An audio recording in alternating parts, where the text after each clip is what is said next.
Hello guys, I hope you all are doing good. I am Vishaliki Khan and we are discussing the VLSI technology.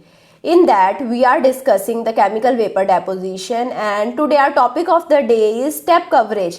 So we are going to see what is step coverage and some information associated with it.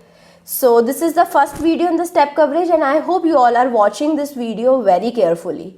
So what is step coverage? So whenever I have a step, whenever I have some discontinuities present in the IC may not be always very uniform. Okay, so whenever I have a step kind of structure in the IC and when I am growing a film over this IC, the repetition of this step will take place. So the degree of repetition is denoted by the step coverage. So step coverage is a measurement of the deposited film reproducing the slope of a step on the substrate surface. I hope you understood this. So one of the most important specification in the CVD is the step coverage. Okay, so we have various phenomena associated with it, like the sidewall step coverage, bottom step coverage, conformality, overhang. A lot of you are now confused. What are all these things? So we are going to understand it with the help of this diagram.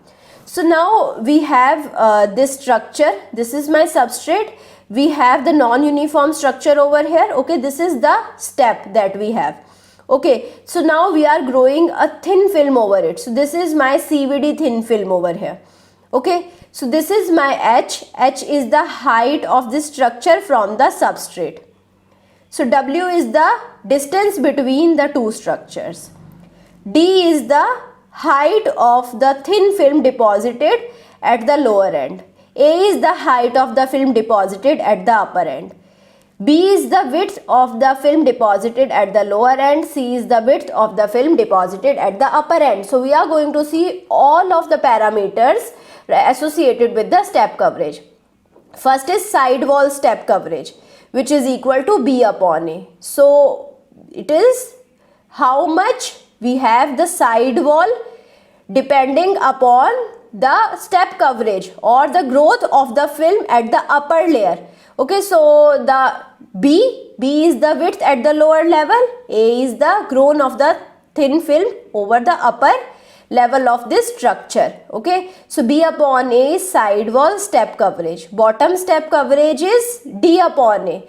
So how much bottom step coverage we have and how much upper step coverage we have, the ratio is bottom step coverage.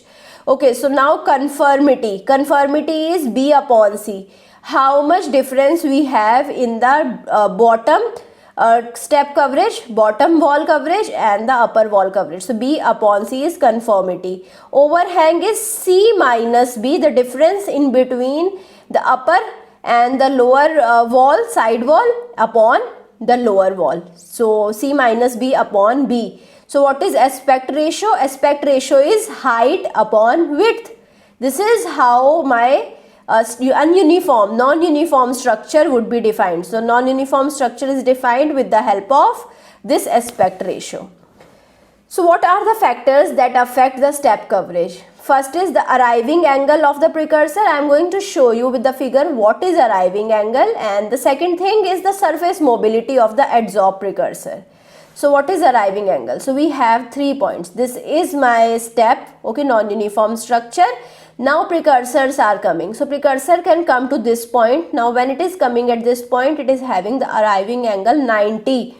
Okay, so now when the precursor is coming at the point A, the arriving angle here is 270. Okay, the precursor is coming at the point B, the arriving angle here is 180. You can see, you can differentiate at different points what would be my arriving angle. Now you can find out the arriving angle at this point, at this point, at this point. Okay, you can find out all of them. So what is arriving angle? We have different angles for the arriving of the precursors. We have different angles as well, like at the corner I told you we have 270 degree. At the corner C we have 90 degree. So at A we had 270, at C we had the 90 degree. So we have more precursors at the corner A, and this is why we are getting a wider side wall at the corner A. Okay, so whenever I am growing a film, the film will be thicker at the point A and it will be thinner at the point C. So we are getting more deposition at the point A, and this is the very big significant role of the arriving angle. I hope now you understood what is the role played by the arriving angle. We are getting more deposition. We are forming the overhang. Okay, so the overhang, if they are produced in large quantity, they can form voids also, or they can form keyholes. So okay, so now you can see what is void. So here we have this non-uniform structure over the substrate. So now we are forming a thin layer over it. So now when the thin layer is formed with the overhang, you can see this is the overhang that we have. Now when the overhang is increased, this layer is having some keyhole over here. Okay, this is the void formation, and when it is increased or the layer is grown further, it is forming a void. Okay, so now this can affect our process. So control of arriving angle should be there. We can control the arriving angle with the help of changing the pressure, or we can taper the openings. Okay, we can use any one of these things to avoid the formation of voids. Okay, so you can see the step coverage, pressure and the surface mobility. So now when we have high mobility, we will be getting a uniform thin layer formation over the substrate. Now when we have no mobility and we have the LPCVD, you can see the overhangs are there. So when we have no mobility and APCVD, you can see how much overhang is there. So in APCVD, overhang would be more than the LPCVD. Okay, so at the no mobility. At high mobility, there would be symmetrical formation of the thin layer. Okay, so you can see at a smaller arriving angle, we have a continuous structure. So at a larger arriving angle, we can form this non-uniform or the slope kind of structure as well. So arriving angle plays a very significant role, again I am saying. So now coming to the gap fill. So now whenever I have formed a gap or void, so now I need to fill it. Otherwise it may be forming some problems in the IC. It may be causing some problems in the working of the IC as well. Now I need to fill a gap without voids, because voids can cause defects as well as reliability problem in the IC as well. We can use deposition, then etch back and the deposition process, which is the silane and the PE-TEOS film. Okay, we can use the conformal deposition. So in the conformal deposition, we are using ozone, TEOS and the tungsten CVD. We can use the high density plasma CVD as well. So you can use any one of them. So these are the three methods to fill the gap. Okay, so we have the PMD. So in the PMD, we don't want the voids. So tungsten can be deposited in the voids. Whenever we have voids, we are going to fill the voids with the tungsten.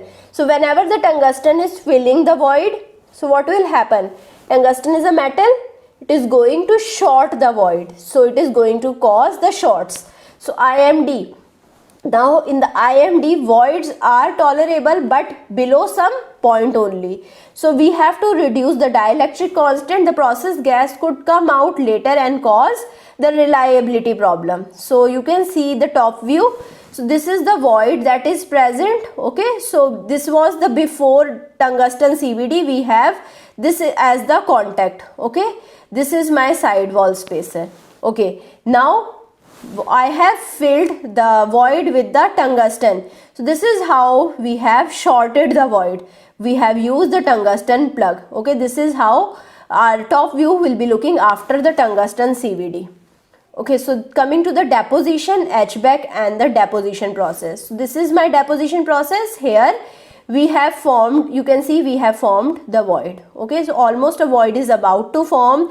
Now we can do the etch back. In the etch back, we are going to etch the layer. So you can see we have etched the layer with the formation of a slope kind of structure. Again, now I am going to do the deposition. Now when I am going to do the deposition on this sloped structure, we are going to get a uniform structure. Okay, so this is the process by which we can avoid the formation of voids. So now coming to the conformal deposition gap fill. Okay, so you can see we have the conformal deposition gap fill. Here we are using this structure. So you can see when I have used the conformal deposition gap fill, we are not having any void formation over here. The formation of the upward thin layer, dielectric thin layer, would be very symmetric and we are not having any void over here. We can use the high density plasma chemical vapor deposition also. So you can see we have the metal layer over here and we can use the high density plasma over here. So you can see this is how we are going to have the formation of thin film, deposition of the thin film, and we are not getting any void over here. Okay, so this is the beauty of using these methods. So these are the references. These are really amazing book. If you want to understand about any of the topic in detail, you can refer these books. So I hope you like this session. If you have any doubt in any topic, you can put the doubt in the comment and I will be trying to revert to you as soon as possible. And if you like this session, please push the like button, subscribe to the session and also do share it with your friends. Thank you so much.